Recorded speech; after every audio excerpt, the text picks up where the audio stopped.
ہمارا رد عمل۔ اس کے بعد ہمیں جائزہ لے کر یہ دیکھنا چاہیے کہ اس غالب تہذیب کے ہجوم کا رد عمل ہمارے ہاں کس کس شکل میں ہوا، اور آج اس کے کیا اچھے اور برے اثرات ہم اپنی قومی زندگی میں پاتے ہیں۔ مجموعی طور پر یہاں اس کے مقابلے میں دو بالکل مختلف قسم کے رد عمل ہوئے ہیں، جن میں سے ہر ایک کی نہایت وسیع اور عمیق اثرات مترتب ہوئے اور ہو رہے ہیں۔ میں ان دونوں کا الگ الگ حساب آپ کے سامنے پیش کروں گا، پھر ان کا حاصل ضرب بھی آپ کے سامنے رکھ دوں گا۔ انفعالی رد عمل۔ ہم میں سے ایک گروہ کا رد عمل یہ تھا کہ یہ طاقت اور ترقی یافتہ قوم جو ہم پر حکمران بن کے آئی ہے، اس سے وہ سب کچھ لے لو جو یہ دے رہی ہے، اور اس کے وہ سارے اثرات قبول کرتے چلے جاؤ جو یہ ڈال رہی ہے۔ جو تعلیم یہ دیتی ہے اسے حاصل کرو، جو معاشی نظام یہ قائم کر رہی ہے اسے اپنا لو، جو قوانین یہ نافذ کر رہی ہے انہیں مان لو، جو معاشرت یہ لائی ہے اس کے رنگ میں رنگ جاؤ، اور جو سیاسی نظام یہ قائم کر رہی ہے اسے بھی تسلیم کر لو۔ اس رد عمل میں مرعوبیت اور شکست خوردگی کی روح تو ابتدا ہی سے تھی، تاہم اول اس کا محرک یہ خیال تھا کہ مغلوب و محکوم ہو جانے کے بعد اب مزاحمت ہمارے لیے ممکن نہیں ہے۔ مزاحمت کریں گے تو ہر حیثیت سے نقصان میں رہیں گے، لہٰذا ہمارے لیے اس کے سوا اب کوئی چارہ کار نہیں ہے کہ زندگی اور ترقی کے جو مواقع اس نئے نظام سے حاصل ہو سکتے ہیں ان سے فائدہ اٹھایا جائے۔ لیکن اس دلیل اور اپنی جگہ اچھی خاصی باوزن دلیل سے متاثر ہو کر ہمارے جو عناصر اس راہ پر گئے، ان کی پہلی ہی نسل میں وہ نقصانات نمایاں ہونے لگے جو ایک مخالف تہذیب کے مقابلے میں قبولیت و انفعال کا رویہ اختیار کرنے سے کسی قوم کو پہنچ سکتے ہیں، اور پھر ہر نسل کے بعد دوسری نسل ان نقصانات میں زیادہ سے زیادہ مبتلا ہوتی چلی گئی، یہاں تک کہ ایک قدر قلیل کے سوا ہمارا پورا طبقہ متوسط اس وبا سے معاف ہو گیا، اور اپنے بڑوں کی دیکھا دیکھی عوام تک اس کا زہر پھیلتا چلا گیا۔ مذہب کے متعلق اہل مغرب کا جو نقطہ نظر تھا، ہمارے لیے تعلیم یافتہ لوگوں کی بڑی اکثریت نے اسے قریب جوں کا توں قبول کیا، اور یہ تک محسوس نہ کیا کہ مغرب نے مذہب کو جو کچھ سمجھا تھا وہ مسیحیت اور کلیسا کو دیکھ کر سمجھا تھا، نہ کہ اسلام کو۔ وہ اس پورے انداز فکر کو اخذ کر بیٹھے جو اہل کلیسا کی ضد میں مذہب اور اس سے تعلق رکھنے والے مسائل و معاملات کے متعلق مغرب میں پیدا ہوا تھا۔ انہوں نے سمجھا کہ اسلام اور اس کی ہر چیز شک کی مستحق ہے، اور دلیل و ثبوت کی ضرورت اگر ہے تو اس کی کسی بات کے لیے ہے، نہ کہ ان نظریات کے لیے جو علم کے نام سے کوئی مغربی فلسفی، سائنسدان یا ماہر علوم عمران پیش کرتے۔ انہوں نے مغرب کے اس خیال کو بھی بلا تنقید مان لیا کہ مذہب فی الواقع ایک پرائیویٹ معاملہ ہے اور اجتماعی زندگی سے اس کو کوئی سروکار نہیں ہونا چاہیے۔ یہ خیال ان کے ذہن میں کچھ اس طرح اتر گیا کہ آج جو لوگ بے سوچے سمجھے اس چلتے ہوئے فقرے کو بار بار دہراتے ہیں کہ اسلام ایک مکمل نظام زندگی ہے، وہ بھی ہر وقت اپنے طرز عمل سے یہ ثابت کرتے رہتے ہیں کہ اسلام صرف ایک پرائیویٹ مذہب ہے جس سے پبلک معاملات میں کچھ پوچھنے کی ضرورت نہیں ہے، بلکہ ان میں سے اکثر و بیشتر لوگوں کے لیے اسلام ایک پرائیویٹ مذہب بھی نہیں، کیونکہ ان کی اپنی شخصی زندگی بجز اقرار اسلام اور ختنہ و نکاح کے اسلام کی پیروی کا کوئی اخلاقی یا عملی نشان اپنے اندر نہیں رکھتی۔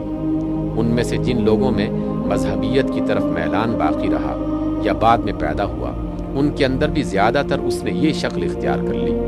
کہ مغرب اور اس کے فلسفوں اور نظریات اور عملیات کو معیار حق مان کر اس کے عقائد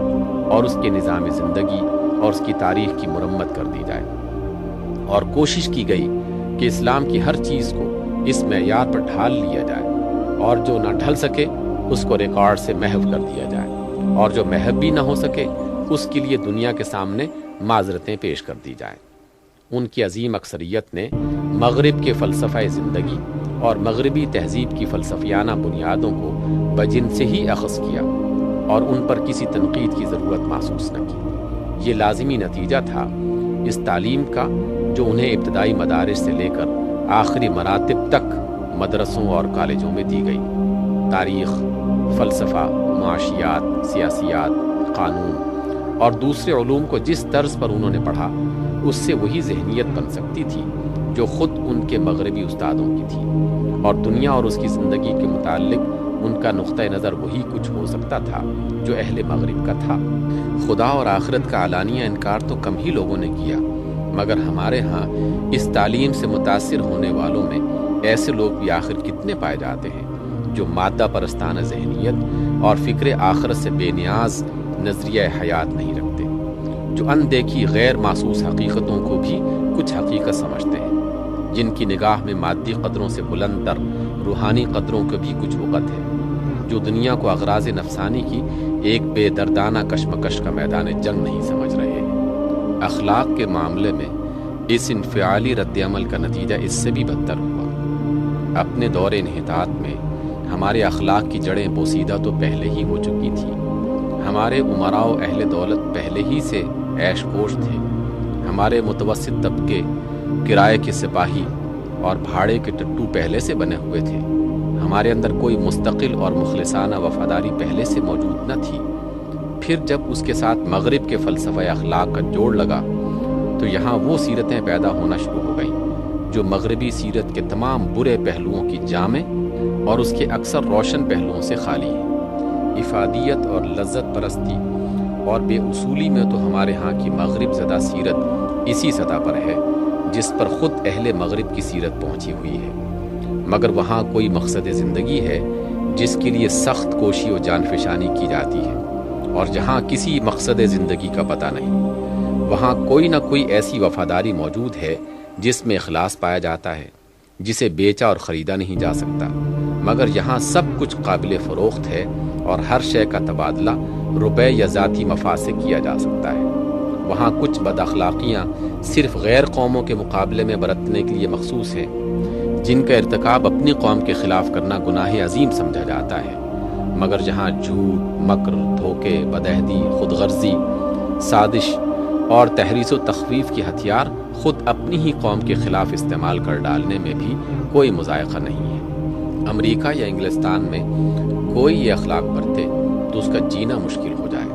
مگر جہاں بڑی بڑی جماعتیں ان اخلاقیات کے بل پر اٹھتی اور فروغ پاتی ہیں، اور جو لوگ ان اوصاف میں اپنی مہارت ثابت کر دیتے ہیں ان کے متعلق سمجھا جاتا ہے کہ قیادت ملی کے لیے یہی موزوں ترین اشخاص ہیں۔ معاشرت اور معیشت اور قانون کے بارے میں مغربی تسلط کے جن اثرات کا ابھی میں آپ سے ذکر کر چکا ہوں، ان سب کو قبول کرنے والے اور انہیں لے کر اپنی قوم میں پھیلانے والے لوگ وہی ہیں جنہوں نے اس انفعالی رد عمل کی راہ اختیار کی۔ تاہم ان میں سے کوئی بھی چیز اس قدر حیرت انگیز نہیں ہے جس قدر انگریزوں کے قائم کیے ہوئے سیاسی نظام کے معاملے میں ان کا رد عمل حیرت انگیز ہے۔ اس گروہ کو سب سے زیادہ ناز اپنی سیاسی سوجھ بوجھ پر ہے، مگر انہوں نے سب سے بڑھ کر اپنی نااہلی کا ثبوت اس معاملے میں دیا ہے۔ جس سیکولرزم، نیشنلزم اور ڈیموکریسی پر ہندوستان کی سیاسی نظام کی بنا رکھی گئی تھی، اور جس کا 19ویں صدی کے نصف آخر سے مسلسل ارتقاء ہو رہا تھا، اس کو اگر ہندوؤں نے تسلیم کیا تو یہ ایک امر طبعی تھا، کیونکہ اس کا ہر جز ان کے لیے مفید تھا، لیکن مسلمان جن کے لیے اس کا ہر ایک جز تباہ کن تھا، ان کا سیاسی نظام کی بنیادی اصولوں کو چیلنج نہ کرنا اس بات کا کھلا ثبوت ہے کہ ان کے نئے تعلیم یافتہ لوگوں نے سیاست پڑھی چاہے کتنی ہی ہو، اسے سمجھا بالکل بھی نہیں۔ وہ مغرب سے اتنے مرعوب تھے کہ جو کچھ وہاں سے آتا اسے وحی آسمانی سمجھ کر قبول کر لیتے تھے، اور کسی چیز کو تنقید کی کسوٹی پر کس کر دیکھنے کی انہیں ہمت نہ ہوئی تھی۔ اس شکست خوردہ ذہنیت کے ساتھ انہوں نے سیاست پڑھی، اور نتیجہ یہ ہوا کہ اس کے تمام نظریات کو بھی آنکھیں بند کر کے مانتے چلے گئے۔ ان کے اندر نہ اتنی عقل تھی کہ اس سیاسی نظام کی بنیادوں کو جانچ کر دیکھتے، اور نہ اتنی جرت تھی کہ علمی حیثیت سے ان بنیادوں کو چیلنج کر سکتے اور اپنے آقاؤں سے یہ کہہ سکتے کہ تمہارے یہ اصول اس ملک میں نہیں چل سکیں گے۔ انہوں نے آدھی جنگ تو اسی روز ہار دی تھی جب سیکولرزم، نیشنلزم اور ڈیموکریسی کے ان اصولوں کو اصول برحق مان لیا۔ اس کے بعد نہ ان کی پالیسی چل سکی کہ سیاسی ارتقاء کی رفتار اور اہل ملک کی طرف اختیارات کے انتقال کو روکا جائے، اور نہ یہی پالیسی کامیاب ہوئی کہ سراسر غلط سیاسی نظام میں مسلمانوں کو ایسے تحفظات حاصل ہو جائیں جو اس کے تباہ کن اثرات سے انہیں بچا سکیں۔ آخر کار جب وہ سیاسی نظام پختہ ہو کر اپنے تکمیلی مرحلے تک پہنچ گیا تو ہمیں چاروں ناچار اس پر راضی ہونا پڑا کہ ہم میں سے آدھے قبر میں جائیں اور آدھے بچ نکلیں۔ اس پر بھی ہمارے سیاسی رہنماؤں کی سمجھ میں اب تک یہ نہیں آیا ہے کہ جس سیاسی نظام نے ہم کو قبر تک پہنچا دیا اس کی بنیادوں میں کیا نقائص ہیں۔ چنانچہ وہ آج بھی اس نظام کو انہی بنیادوں کے ساتھ جوں کا توں باقی رکھے ہوئے ہیں اور اس کو بدلنے کی ضرورت کا کوئی احساس ان کے اندر نہیں پایا جاتا۔ اب ایک کند ذہن آدمی کے سوا کون یہ باور کر سکتا ہے کہ سیاست کے مطالعے اور تجربے نے کوئی سیاسی بصیرت ان لوگوں میں پیدا کی ہے؟ اس میں شک نہیں کہ یہ انفعالی رد عمل سراسر نقصان ہی نہ تھا، اس میں فائدے کی بھی کچھ پہلو تھے۔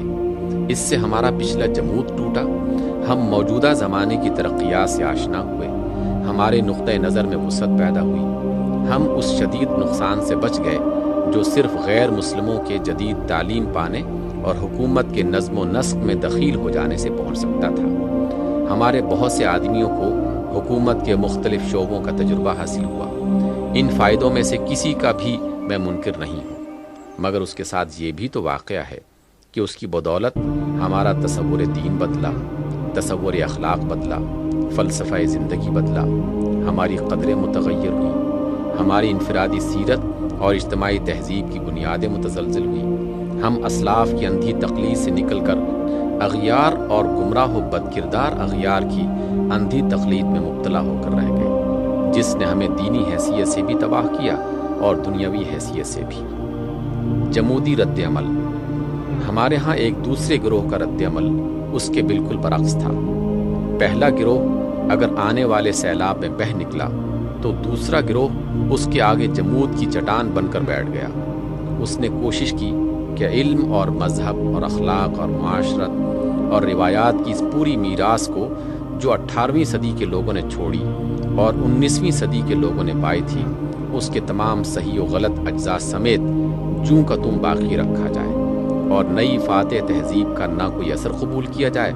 نہ اس کے سمجھنے ہی میں اپنا وقت ضائع کیا جائے۔ اس گروہ کے لوگوں نے آثار قدیمہ کے تحفظ کا جو رویہ مغربی تہذیب سے پہلا تصادم پیش آنے کی ساعت میں اختیار کیا تھا، اس پر وہ آج تک بلا کسی ترمیم و نظر ثانی کے قائم ہیں۔ انہوں نے اپنا ایک لمحہ بھی سنجیدگی کے ساتھ اس کام میں صرف نہ کیا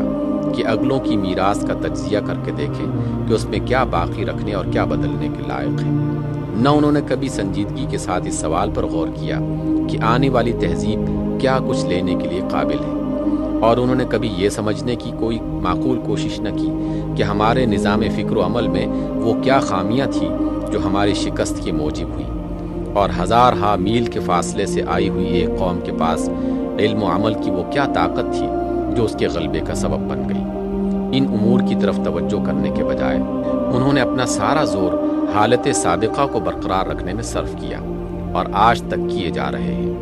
ان کا نظام تعلیم اور نصاب تعلیم وہی ہے جو 19ویں صدی کے آغاز میں تھا، ان کے مشاغل وہی ہیں، ان کے مسائل وہی ہیں، ان کا انداز فکر وہی ہے، ان کا طریقہ کار وہی ہے، اور ان کے ماحول کی خصوصیات وہی ہیں۔ جو کچھ اس میں اچھائیاں تھیں وہ بھی محفوظ ہیں، اور جو کچھ اس میں خامیاں تھیں وہ بھی محفوظ ہیں۔ میں مانتا ہوں کہ اس دوسرے رد عمل کے اندر فائدے کا ایک قیمتی پہلو تھا اور ہے۔ وہ جتنا قابل قدر ہے اس کی اتنی ہی قدر میرے دل میں ہے۔ ہمارے ہاں جو کچھ بھی قرآن و حدیث اور فقہ کا علم بچا رہ گیا ہے اسی کی بدولت بچا ہے۔ ہمارے بزرگوں نے دین و اخلاق کی جو میراث چھوڑی تھی، بسا غنیمت ہے کہ کچھ لوگ اس کو سنبھال کر بیٹھ گئے اور آئندہ نسلوں کی طرف اس کو منتقل کرتے رہے۔ ہماری تہذیب کی جو اہم خصوصیات تھیں، نہایت قیمتی خدمت ہے کہ کسی نے ان کی حفاظت کی کوشش کی اور سخت مخالف ماحول میں ان کو تھوڑا یا بہت برقرار رکھا۔ میں یہ بھی مانتا ہوں کہ جن لوگوں نے اس رد عمل کی ابتدا کی وہ بڑی حد تک معذور تھے۔ جس وقت تہذیب مخالف کے سیلاب سے ان کو اچانک تصادم پیش آیا، اس وقت شاید وہ اس سے زیادہ کچھ نہ کر سکتے تھے کہ اپنے گھر کی جتنی چیزیں بھی بچا سکتے ہیں بچا لیں۔ اس معاملے میں ان کی معذوری پہلے رد عمل کے بانیوں کی معذوری سے کچھ کم وزنی نہیں ہے۔ ہم پہلے گروہ کے ابتدائی لیڈروں کو بھی یہ الاؤنس دیتے ہیں کہ اجنبی اقتدار کے سیلاب سے پہلا تصادم پیش آنے پر وہ اس کے سوا کچھ نہ سوچ سکتے تھے کہ اپنی قوم کو کامل تباہی سے اور شودروں میں تبدیل ہو جانے سے بچانے کے لیے وہ راہ اختیار کرے جو انہوں نے اختیار کی۔ ایسے ہی الاؤنس کے مستحق دوسرے گروہ کی ابتدائی لیڈر بھی ہیں جنہوں نے آغاز تصادم میں اپنے مذہب اور تہذیب کے باقیات کو مٹنے سے بچانے کی فکر کی، مگر قانون قدرت میں معذرتیں، اپولوجائز اور رخصتیں الاؤنسز نہیں چلا کرتی۔ کوئی کام خواہ کسی وجہ سے کیا گیا ہو، اس میں اگر نقصان کا کوئی سبب موجود ہو تو وہ نقصان پہنچ کر ہی رہتا ہے، اور واقعہ میں جو نقصان پہنچا اسے نقصان ماننا ہی پڑتا ہے۔ اس کا پہلا نقصان یہ تھا کہ حالت سابقہ کے تحفظ کی کوششوں نے دین اور اس سے تعلق رکھنے والی قابل قدر چیزوں کے ساتھ ساتھ ان تمام کمزوریوں اور خرابیوں کا بھی پورا تحفظ کیا جو ہمارے دور انحطاط کے مذہبی گروہوں میں موجود تھی۔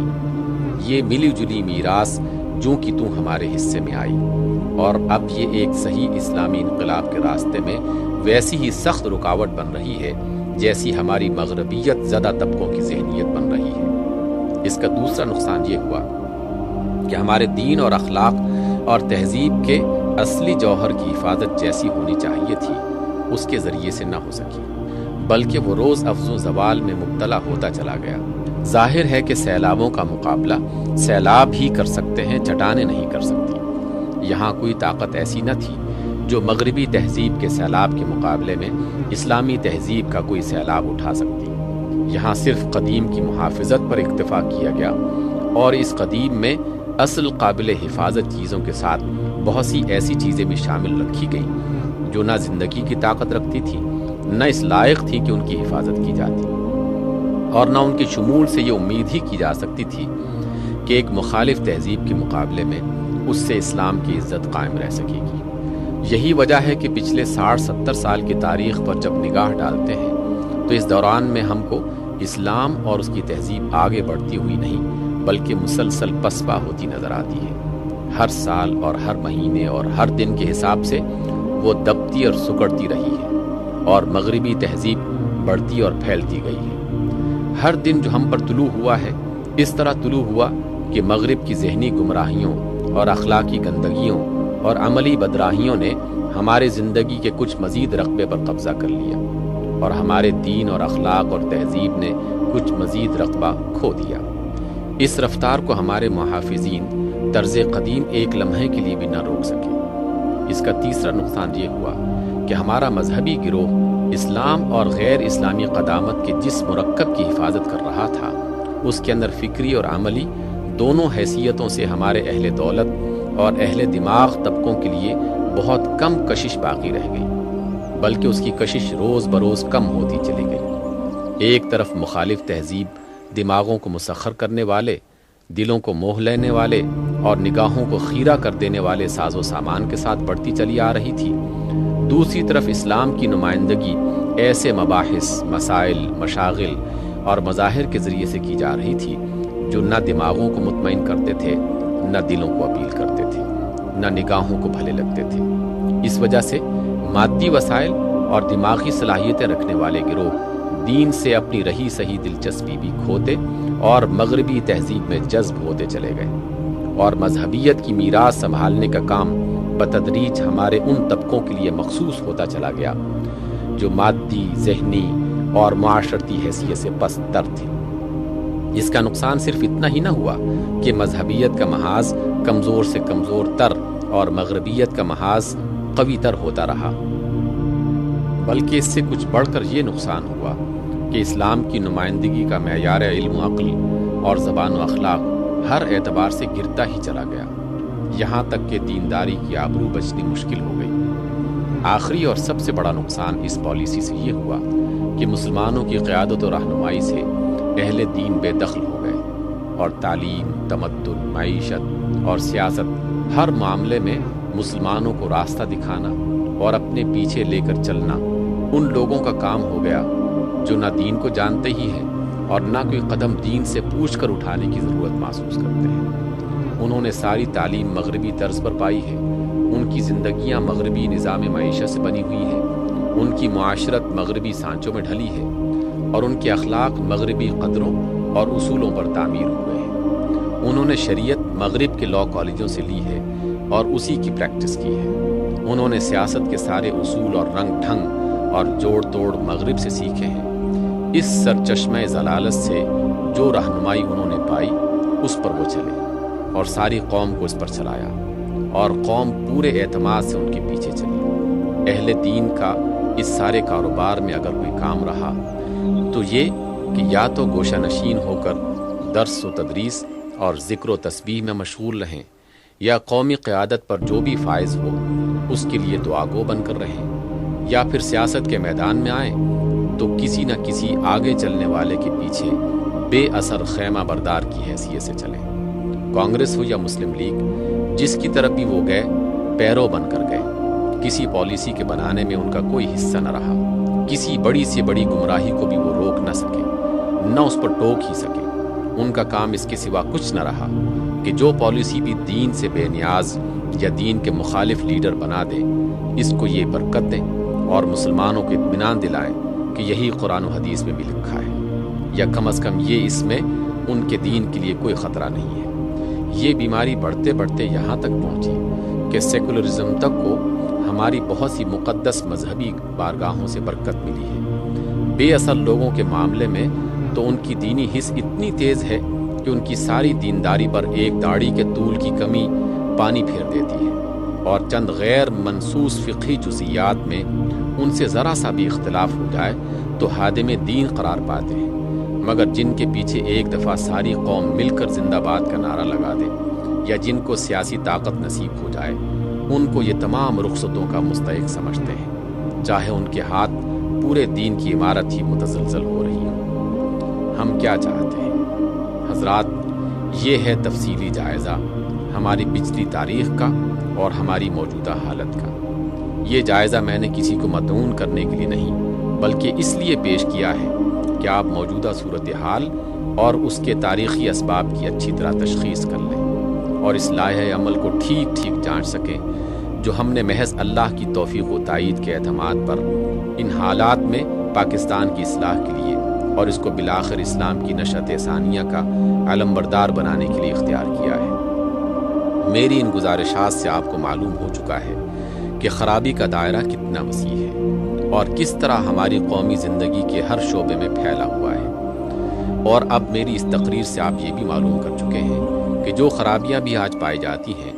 ان میں سے ہر ایک کن کن اسباب سے نشو و نما پاتی ہوئی بتدریج اس حالت تک پہنچی ہے، اور اس کی جڑ ہماری تاریخ اور روایات اور نظام تعلیم و تمدن و سیاست میں کتنی گہری ہے، اور مختلف شعبوں کی یہ ساری خرابیاں کس طرح مل جل کر ایک دوسرے کو سہارا دے رہی ہیں۔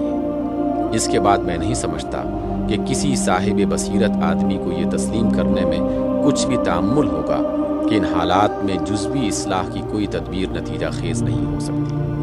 آپ دینی مدارس کھول کر یہ کلمہ و نماز کی تبلیغ کر کے، یا فسق و فجور کے خلاف واعظ تلقین کر کے، یا گمراہ فرقوں کے خلاف مورچے لگا کر زیادہ سے زیادہ اگر کچھ حاصل کر سکتے ہیں تو بس یہ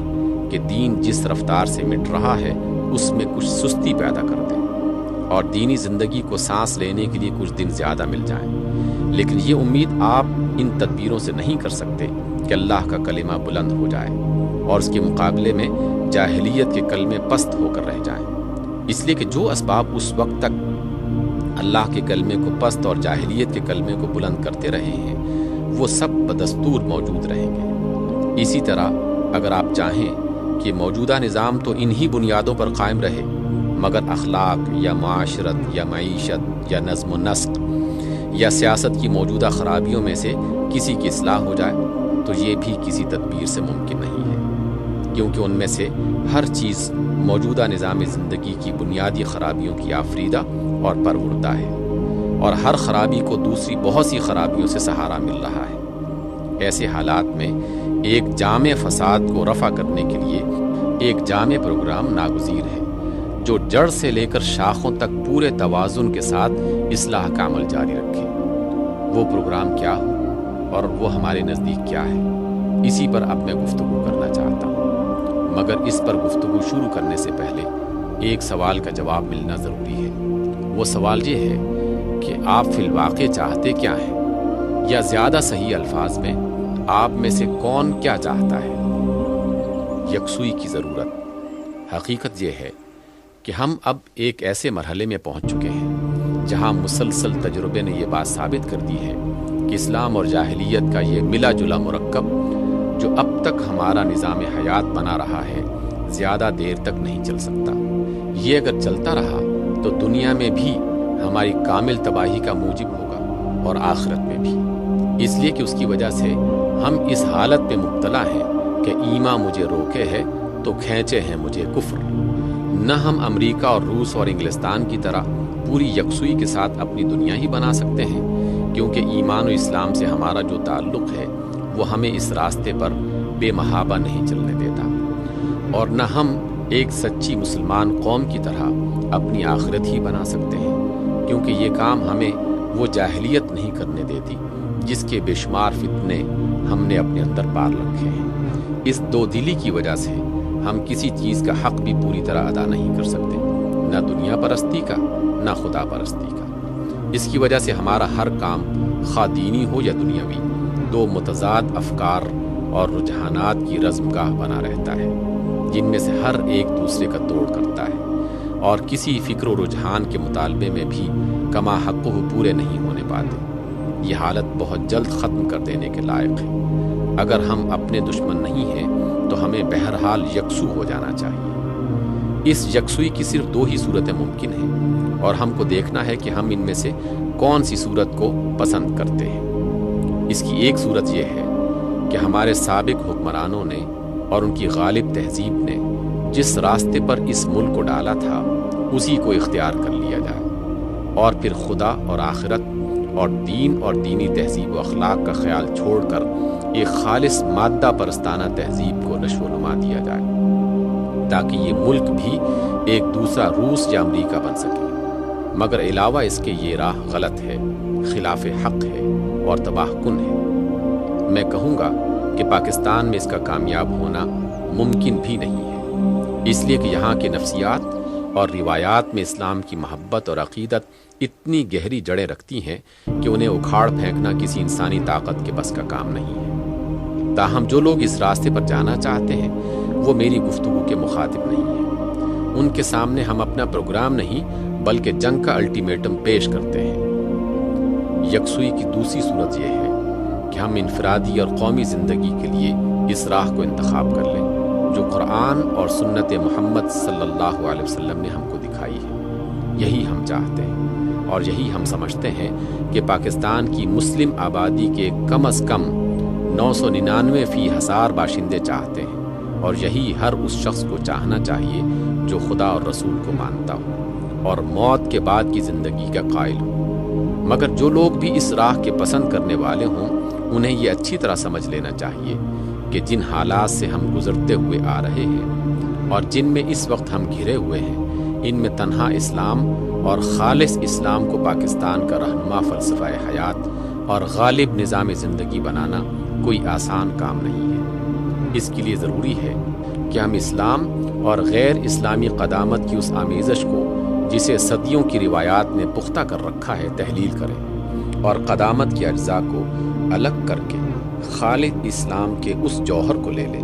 جو قرآن اور سنت کے معیار پر جوہر اسلام ثابت ہو۔ ظاہر ہے کہ یہ کام ہمارے ان گروہوں کی مزاحمت اور سخت مزاحمت کے بغیر نہیں ہو سکتا جو قدامت کے کسی نہ کسی جز کے ساتھ گہری وابستگی رکھتے ہیں۔ اس کے لیے یہ بھی ضروری ہے کہ ہم مغرب کی حقیقی تمدنی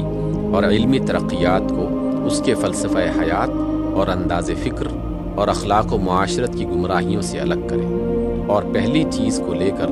دوسری چیز کو بالکلیہ اپنے ہاں سے خارج کر دیں۔ ظاہر ہے کہ اسے ہمارے وہ گروہ برداشت نہیں کر سکتے جنہوں نے خالص مغربیت کو یا اسلام کے کسی نہ کسی مغربی ایڈیشن کو اپنا دین بنا رکھا ہے۔ اس کے لیے یہ بھی ضروری ہے کہ ایسے لوگ فراہم ہوں اور منظم طریقے سے کام کریں جو اسلامی ذہنیت کے ساتھ تعمیری صلاحیتیں بھی رکھتے ہوں، اور پھر مضبوط سیرت اور صالح اخلاق اور مستحکم ارادے کے مالک بھی ہوں۔ ظاہر ہے کہ یہ جنس ہمارے ہاں ویسے ہی کمیاب ہے، اور پھر اس دل گردے کے لوگ آخر کہاں آسانی سے ملا کرتے ہیں، جو سیاسی اور معاشی چوٹ بھی سہیں، فتووں کی مار بھی برداشت کریں اور جھوٹے الزامات کی چوطرفہ بارش کا بھی مقابلہ پورے صبر اور سکون کے ساتھ کرتے چلے جائیں۔ ان سب شرطوں کے بعد یہ بھی ضروری ہے کہ اسلام کو نظام غالب بنانے کی تحریک اسی طرح ایک ہماگیر سیلاب کی مانند اٹھے جس طرح مغربی تہذیب یہاں سیلاب کی مانند آئی اور زندگی کے ہر شعبے پر چھا گئی۔ اس ہماگیری اور سیلابیت کے بغیر نہ یہ ممکن ہے کہ مغربی تہذیب کو غلبہ اقتدار سے بے دخل کیا جا سکے، اور نہ یہی ممکن ہے کہ نظام تعلیم، نظام قانون، نظام معیشت اور نظام سیاست کو بدل کر ایک دوسرا تمدن خالص اسلامی بنیادوں پر تعمیر کیا جا سکے۔ یہی کچھ ہم چاہتے ہیں۔ ہمارے پیش نظر بر عظیم ہندو پاکستان کے مسلمانوں کی پرانی تہذیب کا احیاء نہیں بلکہ اسلام کا احیاء ہے۔ ہم علوم جدیدہ اور ان کی پیدا کی ہوئی ترقیات کے مخالف نہیں بلکہ اس نظام تہذیب و تمدن کے باغی ہیں جو مغربی فلسفہ زندگی اور فلسفہ اخلاق کا پیدا کرتا ہے۔ ہم 2 اور 4 آنے والے ممبر بھرتی کر کے کوئی سیاسی کھیل کھیلنا نہیں چاہتے بلکہ اپنی قوم میں سے چھانٹ کر ایسے لوگوں کو منظم کرنا چاہتے ہیں جو قرآن و سنت کے حقیقی اسلام کو یہاں کا غالب نظام زندگی بنانے کے لیے قدامت اور جدت دونوں سے لڑنے کے لیے تیار ہوں۔ ہم زندگی کے کسی ایک جز یا بعض اجزاء میں کچھ اسلامی رنگ پیدا کر دینے کے قائل نہیں ہیں بلکہ اس بات کے درپے ہیں کہ پورا اسلام پوری زندگی پر حکمران ہو، انفرادی سیرتوں اور گھر کی معاشرت پر حکمران ہو، نظم و نسق کے محکموں پر حکمران ہو اور معاشی دولت کی پیداوار اور تقسیم پر حکمران ہو۔ اسلام کے اس ہماگیر تسلط ہی سے یہ ممکن ہو سکتا ہے کہ پاکستان یکسو ہو کر ان روحانی، اخلاقی اور مادی فوائد سے پوری طرح متمتع ہو جو رب العالمین کی دی ہوئی ہدایات پر چلنے کا لازمی اور فطری نتیجہ ہے، اور پھر اسی سے یہ امید کی جا سکتی ہے کہ یہ ملک تمام مسلم ممالک کے لیے دعوت الی الخیر کا اور تمام دنیا کے لیے ہدایت کا مرکز بن جائے۔ ہمارا لاہ عمل، ہمارے اس مقصد کو سمجھ لینے کے بعد کسی کو ہمارا لاہ عمل کے سمجھنے میں کوئی دشواری پیش نہیں آ سکتی۔ اس کے 4 بڑے اجزاء ہیں جنہیں میں الگ الگ بیان کروں گا۔ اس کا پہلا جز تطہیر افکار و تعمیر افکار ہے۔ یہ تطہیر و تعمیر اس مقصد کو سامنے رکھ کر ہونی چاہیے کہ ایک طرف غیر اسلامی قدامت کے جنگل کو صاف کر کے اصلی اور حقیقی اسلام کی شاہراہ مستقیم کو نمایاں کیا جائے، اور دوسری طرف مغربی علوم و فنون اور نظام تہذیب و تمدن پر تنقید کر کے بتایا جائے کہ اس میں کیا کچھ غلط ہے اور قابل ترک ہے اور کیا کچھ صحیح اور قابل اخذ ہے، اور تیسری طرف وضاحت کے ساتھ یہ دکھایا جائے کہ اسلام کے اصولوں کو زمانہ حال کے مسائل و معاملات پر منطبق کر کے ایک صالح تمدن کی تعمیر کس طرح ہو سکتی ہے، اور اس میں ایک شعبہ زندگی کا نقشہ کیا ہوگا۔ اس طریقے سے خیالات بدلیں گے اور ان کی تبدیلی سے زندگیوں کا رخ پھرنا شروع ہوگا اور ذہنوں کی تعمیر نو کے لیے فکری غذا بھی بہم پہنچے گی۔ اس کا دوسرا جز صالح افراد کی تلاش، تنظیم اور تربیت ہے۔ اس غرض کے لیے ضروری ہے کہ ان آبادیوں میں سے ان مردوں اور عورتوں کو ڈھونڈ کر نکالا جائے جو پرانی اور نئی خرابیوں سے پاک ہوں یا اب پاک ہونے کے لیے تیار ہوں، جن کے اندر اصلاح کا جذبہ موجود ہو، جو حق کو مان کر اس کے لیے وقت، مال اور محنت کی کچھ قربانی کرنے پر آمادہ ہوں، خواہ وہ نئے تعلیم یافتہ ہوں یا پرانے، خواہ وہ عوام میں سے ہوں یا خاص میں سے، خواہ وہ غریب ہوں یا امیر یا متوسط۔ ایسے لوگ جہاں کہیں بھی ہوں انہیں گوشہ عافیت سے نکال کر میدان سعی و عمل میں لانا چاہیے، تاکہ ہمارے معاشرے میں جو ایک صالح عنصر بچا کھچا موجود ہے مگر منتشر ہونے کی وجہ سے یا جزوی اصلاح کے پراگندہ کوششیں کرنے کی وجہ سے کوئی مفید نتیجہ پیدا نہیں کر رہا،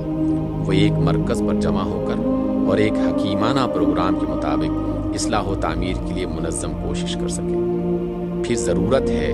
کہ اس طرح کا ایک گروہ بنانے پر ہی اکتفا نہ کیا جائے بلکہ ساتھ ساتھ ان لوگوں کی ذہنی اور اخلاقی تربیت بھی کی جائے تاکہ ان کی فکر زیادہ سے زیادہ سلجھی ہوئی ہو اور ان کی سیرت زیادہ سے زیادہ پاکیزہ، مضبوط اور قابل اعتماد ہو۔ ہمیں یہ حقیقت کبھی نہ بھولنی چاہیے کہ اسلامی نظام محض کاغذی نقشوں اور زبانی دعووں کے بل پر قائم نہیں ہو سکتا۔ اس کے قیام اور نفاذ کا سارا انحصار اس پر ہے کہ آیا اس کی پشت پر تعمیری صلاحیتیں اور صالح انفرادی سیرتیں موجود ہیں یا نہیں۔ کاغذی نقشوں کی خامی تو اللہ کی توفیق سے علم اور تجربہ ہر وقت رفع کر سکتا ہے، لیکن صلاحیت اور صالحیت کا فقدان سرے سے کوئی عمارت اٹھا ہی نہیں سکتا، اور اٹھا بھی لے تو سہار نہیں سکتا۔ اس کا تیسرا جز یہ ہے کہ اجتماعی اصلاح کی سعی، اس میں سوسائٹی کے ہر طبقے کی اس کے حالات کے لحاظ سے اصلاح شامل ہے، اور اس کا دائرہ اتنا ہی وسیع ہو سکتا ہے جتنا کام کرنے والوں کے ذرائع وسیع ہوں۔ اس غرض کے لیے کارکنوں کو ان کی صلاحیتوں کے لحاظ سے مختلف حلقوں میں تقسیم کرنا چاہیے، اور ہر ایک کے سپرد وہ کام کرنا چاہیے جس کے لیے وہ اہل تر ہو۔ ان میں سے کوئی شہری عوام میں کام کرے گا اور کوئی دیہاتی عوام میں، کوئی کسانوں کی طرف متوجہ ہو اور کوئی مزدوروں کی طرف، کوئی متوسط طبقے کو خطاب کرے اور کوئی اونچے طبقے، کوئی ملازمین کی اصلاح کے لیے کوشاں ہو اور کوئی تجارت پیشہ اور صنعت پیشہ لوگوں کے لیے اصلاح کرے، کسی کی توجہ پرانی درسگاہوں کی طرف ہو اور کسی کی نئے کالجوں کی طرف، کوئی جمود کے قلعوں کو توڑنے میں لگ جائے اور کوئی الحاد و فسق کے سیلاب کو روکنے میں، کوئی شعر و ادب کے میدان میں کام کرے اور کوئی علم و تحقیق کے میدان میں۔ اگرچہ ان سب کے حلقہ ہائے کار الگ ہوں، مگر سب کے سامنے ایک ہی مقصد اور ایک اسکیم، جس کی طرف وہ قوم کے سارے طبقوں کو گھیر کر لانے کی کوشش کریں۔ ان کا متعین نصب العین یہ ہونا چاہیے کہ اس ذہنی، اخلاقی اور عملی انارکی کو ختم کیا جائے جو پرانے جمودی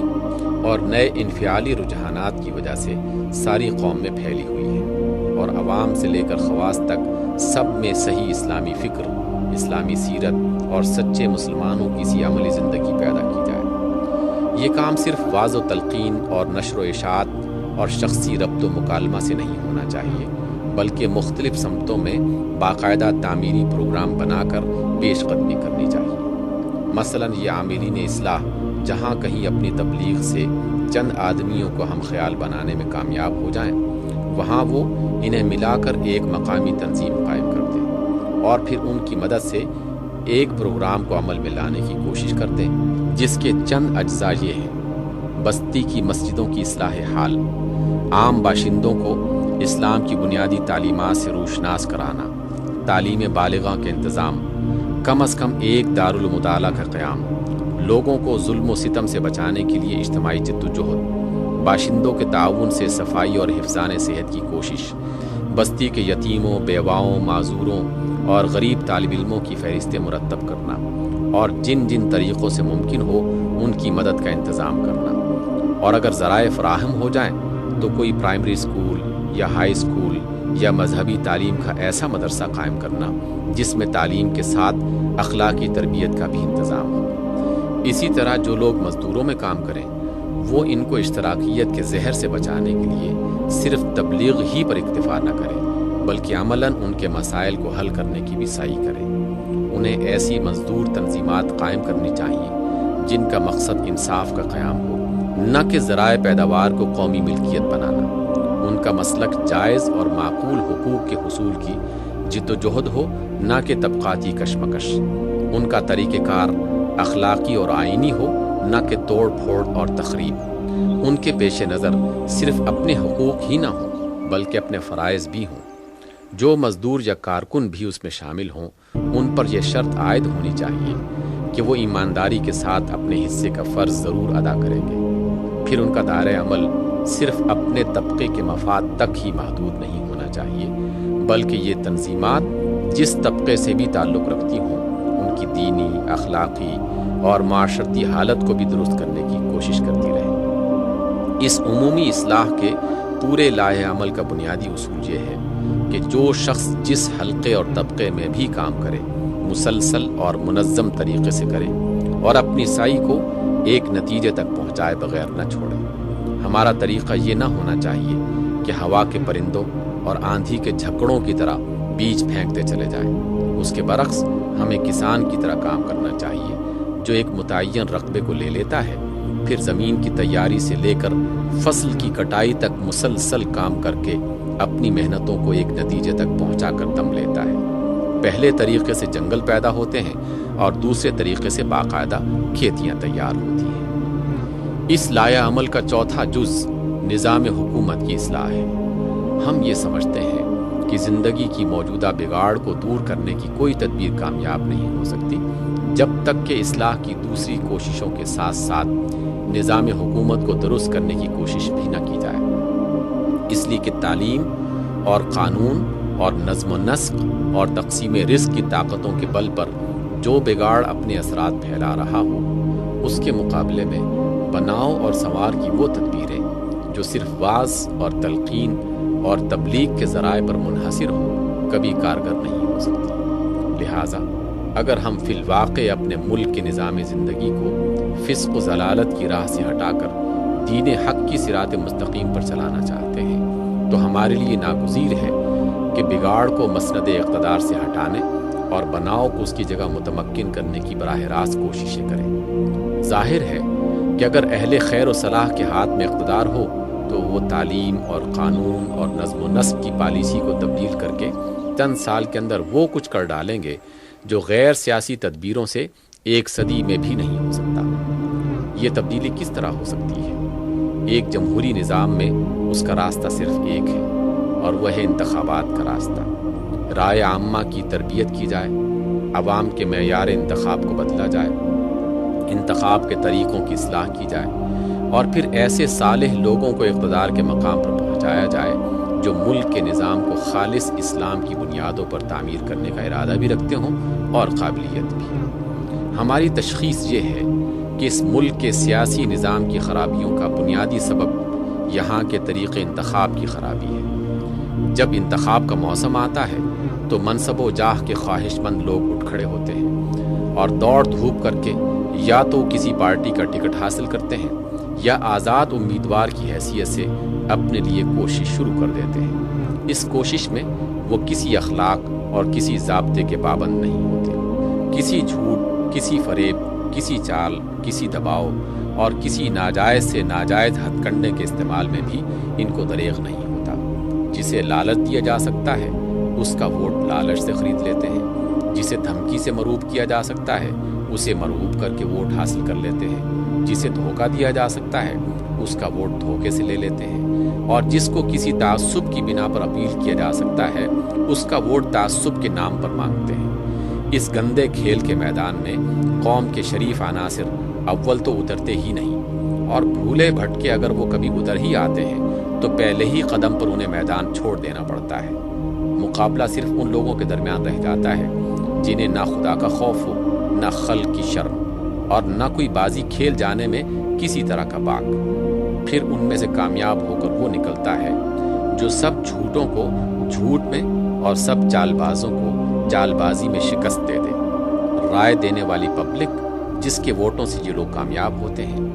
نہ اصولوں کو جانچتی ہے، نہ پروگراموں کو پرکھتی ہے، نہ سیرتوں اور صلاحیتوں کو دیکھتی ہے۔ اس سے جو بھی زیادہ ووٹ جھپٹ لے جائے وہ بازی جیت لیتا ہے، بلکہ اب تو اس کے حقیقی ووٹوں کی اکثریت بھی کوئی چیز نہیں رہی ہے۔ کرائے پر ووٹ دینے والے جعلی ووٹر اور بددیانت پولنگ آفیسر اپنے ہاتھوں کے کرتب سے بارہا ان لوگوں کو شکست دے دیتے ہیں جن کو اصلی رائے دہندوں کی اکثریت کا اعتماد حاصل ہوتا ہے۔ بسا اوقات انتخابات کی نوبت بھی نہیں آنے پاتی،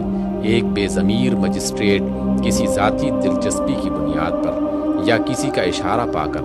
تمام امیدواروں کو بیک جنبش قلم میدان سے ہٹا دیتا ہے، اور منظور نظر آدمی بلا مقابلہ پورے حلقہ انتخاب کا نمائندہ بن جاتا ہے، خواہ واقعی نمائندہ ہو یا نہ ہو۔ ہر شخص جو بھی عقل رکھتا ہے ان حالات کو دیکھ کر خود یہ اندازہ کر سکتا ہے کہ جب تک یہ طریق انتخاب جاری ہے کبھی قوم کے شریف اور نیک اور ایماندار آدمیوں کے ابھرنے کا امکان ہی نہیں ہے۔ اس طریقے کا تو مزاج ہی ایسا ہے کہ قوم کے بدتر سے بدتر عناصر چھٹ کر سطح پر آئیں اور جس بد اخلاقی و بد کرداری سے وہ انتخاب جیتتے ہیں اسی کی بنیاد پر وہ ملک کا انتظام چلائیں۔ یہ طریقے یکسر بدل دینے کے لائق ہیں۔ ان کے بجائے دوسرے کیا طریقے ہو سکتے ہیں جن کے ذریعے سے بہتر آدمی اوپر آ سکے؟ ان کی ایک مختصر سی تشریح میں آپ کے سامنے پیش کرتا ہوں۔ آپ خود دیکھ لیں کہ آیا ان طریقوں سے نظام حکومت کی اصلاح کی توقع کی جا سکتی ہے یا نہیں۔ اول یہ کہ انتخابات اصولوں کی بنیاد پر ہوں، نہ کہ شخصی یا علاقائی یا قبائلی مفادات کی بنیاد پر۔ دوم یہ کہ لوگوں کو ایسی تربیت دی جائے جس سے وہ یہ سمجھنے کے قابل ہو سکے کہ ایک اصلاحی پروگرام کو نافذ کرنے کے لیے کس قسم کے آدمی موزوں ہو سکتے ہیں اور ان میں کیا اخلاقی صفات اور ذہنی صلاحیتیں ہونی چاہیے۔ سوم یہ کہ لوگوں کے خود امیدوار بن کر کھڑے ہونے اور خود روپیہ صرف کر کے ووٹ حاصل کرنے کا طریقہ بند ہونا چاہیے، کیونکہ اس طرح بالعموم صرف خود غرض لوگ ہی منتخب ہو کر آئیں گے۔ اس کے بجائے کوئی ایسا طریقہ ہونا چاہیے کہ جس سے ہر حلقہ انتخاب کے شریف و معقول لوگ سر جوڑ کر بیٹھیں، کسی موزوں آدمی کو تلاش کر کے اس سے درخواست کریں کہ وہ ان کی نمائندگی کے لیے تیار ہو، اور پھر خود دوڑ دھوپ کر کے اور اپنا مال صرف کر کے اسے کامیاب کرنے کی کوشش کریں۔ اس طرح جو لوگ منتخب ہوں گے وہی بے غرض ہو کر اپنے نفس کے لیے نہیں بلکہ ملک کی بہتری کے لیے کام کریں گے۔ چہارم یہ کہ جس شخص کو اس طرح کی کوئی پنچایت اپنے علاقے کی نمائندگی کے لیے تجویز کرے، اس سے برسر عام یہ عہد لیا جائے کہ وہ پنچایت کے منظور کیے ہوئے منشور کا پابند رہے گا، پارلیمنٹ میں پہنچ کر ان لوگوں کے ساتھ مل کر کام کرے گا جو اسی منشور کو عملی جامہ پہنانے کے لیے اسی طریقے پر کامیاب ہو کر دوسرے علاقوں سے پہنچے، اور جب کبھی پنچایت اس پر اظہار بے اعتمادی کرتے تو وہ مستعفی ہو کر واپس آ جائے گا۔ پنجم یہ کہ پنچایت کے جو کارکن اس شخص کو کامیاب کرانے کی جدوجہد کریں، ان سے قسم لی جائے کہ وہ اخلاق کے حدود اور انتخابی ضوابط کی پوری پابندی کریں گے، کسی تعصب کی بنا پر اپیل نہ کریں گے، کسی کے جواب میں بھی جھوٹ اور بہتان تراشی اور چال بازیوں سے کام نہ لیں گے، کسی کی رائے روپے سے خریدنے یا دباؤ سے حاصل کرنے کی کوشش نہ کریں گے،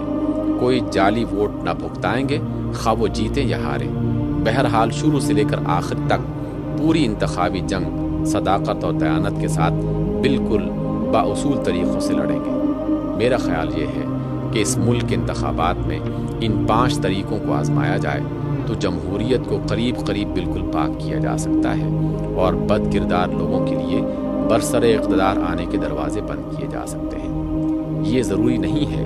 کہ ان کے بہتر نتائج پہلے ہی قدم پر ظاہر ہو جائیں،